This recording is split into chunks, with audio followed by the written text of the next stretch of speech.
Alléluia, Alléluia, Alléluia, Alléluia, Alléluia, Alléluia. Moi, je suis la lumière du monde, dit le Seigneur. Celui qui me suit aura la lumière de la vie. Alléluia, Alléluia, Alléluia. Le Seigneur soit avec vous. Évangile de Jésus-Christ selon saint Marc. En ce temps-là, tandis que Jésus sortait de Jéricho avec ses disciples et une foule nombreuse, le fils de Timée, avec ses disciples et une foule nombreuse, le fils de Timée, Bartimée, un aveugle qui mendiait, était assis au bord du chemin. Quand il entendit que c'était Jésus de Nazareth, il se mit à crier, « Fils de David, Jésus, prends pitié de moi. » Beaucoup de gens le rabrouaient pour le faire taire, mais il criait de plus belle, « Fils de David, prends pitié de moi. » Jésus s'arrête et dit, « Appelez-le. » On appelle donc l'aveugle et on lui dit, « Confiance, lève-toi. » Il t'appelle. L'aveugle jeta son manteau, bondit et courut vers Jésus. Prenant la parole, Jésus lui dit, « Que veux-tu que je fasse pour toi? » L'aveugle lui dit, « Rabouni, que je retrouve la vue. » Et Jésus lui dit, « Va, ta foi t'a sauvé. » Aussitôt, l'homme retrouva la vue et il suivait Jésus sur le chemin. Acclamons la parole de Dieu.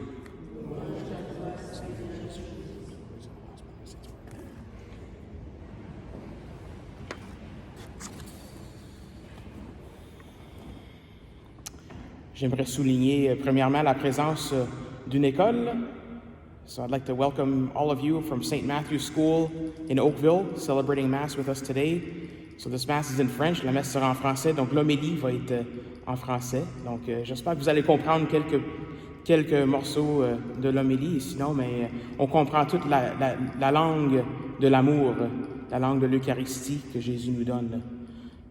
Mais pour tourner à l'Évangile, il y a un contexte de l'Évangile d'aujourd'hui qui est important. Il faut comprendre que dans l'Évangile de saint Marc, Jésus ne guérit pas un aveugle tout simplement, pour démontrer son pouvoir sur la nature. Il y a un contexte à cette guérison de Bartimée. Et puis pour comprendre ça, il faut retourner dans ce qu'on a lu la semaine avant le mercredi décembre. Parce que qu'est-ce qu'on a fait aujourd'hui? C'est qu'on a recommencé à relire l'Évangile de saint Marc. Après le carême, après la Semaine Sainte et après tout le temps pascal. Là, on recommence, dans le temps ordinaire, on recommence à relire l'Évangile de saint Marc. Et si vous vous rappelez, avant la Semaine Sainte, il y a eu la guérison d'un aveugle. L'aveugle à Bethsaïde. Et après cette guérison, Jésus fait 3 prédictions de sa passion, de sa mort et sa résurrection à ses disciples. Il y a aussi la transfiguration qui est lancée là-dedans. Mais ce que nous avons comme structure de l'Évangile de Marc, ce sont ces 3 prédictions de la passion qui sont entourées de 2 guérisons d'un aveugle.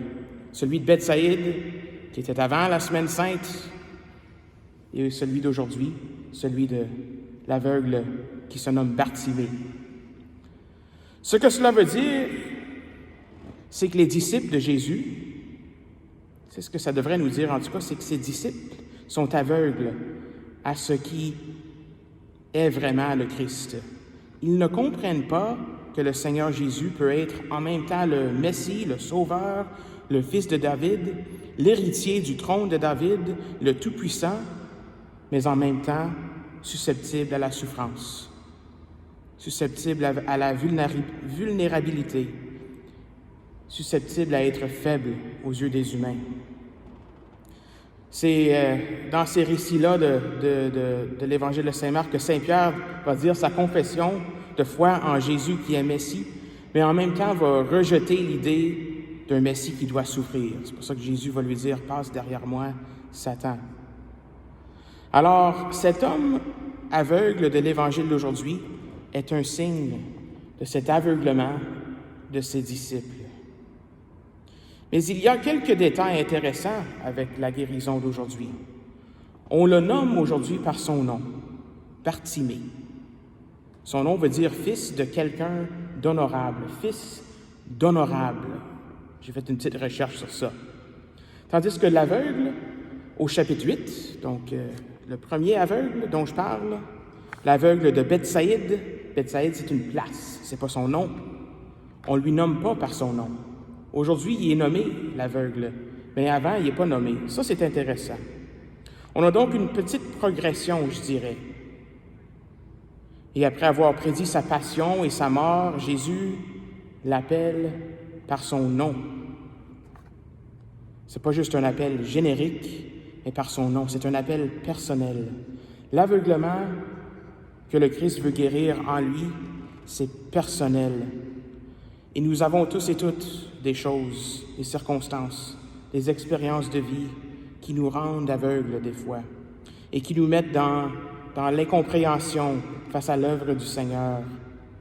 Mais le Seigneur veut nous guérir personnellement de ce que nous allons à travers. Ça, c'est une chose. Nous sommes tous fils et filles d'honorables pour le Seigneur Jésus. Mais l'autre détail, c'est ce que exclame Bartimée. « Fils de David, Jésus, prends pitié de moi. » C'est une très belle prière, une très courte prière.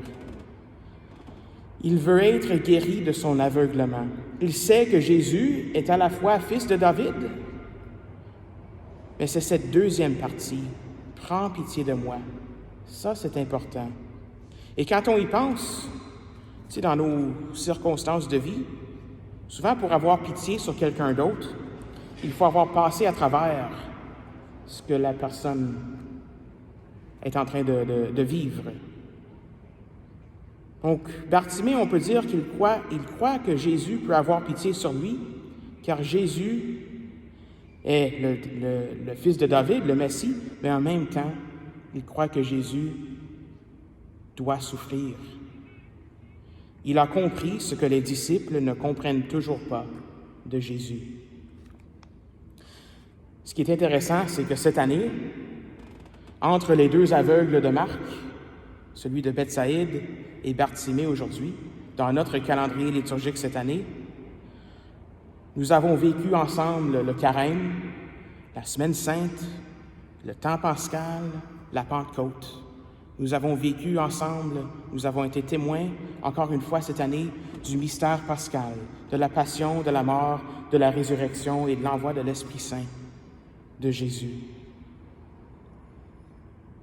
Alors peut-être,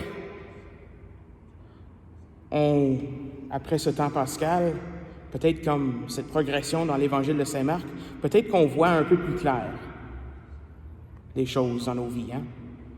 Peut-être que nous avons été guéris de quelque chose tout au long de ce temps pascal. Peut-être que nous avons compris quelque chose de plus. Ou bien le mystère pascal est devenu un peu plus personnel pour nous. Si c'est le cas, rendons grâce à Dieu. Faisons un suivi de ça. Remercions-lui. On ne veut pas juste laisser ça passer en arrière. On veut dire merci Seigneur pour ça. Si on a eu cette guérison, si on comprend, si on sait que le Seigneur est un peu plus personnel pour nous. Mais je pense que ce récit de la guérison de l'aveugle de Bartimée nous montre aussi que nous avons encore des aveuglements, comme les disciples, même après tout ça, même après le temps pascal. Mais ne nous décourageons pas. Ça, c'est important. Il ne faut pas se décourager. Continuons à dire tous les jours cette belle prière des fils et filles d'honorables. Continuons à dire cette belle prière tous les jours.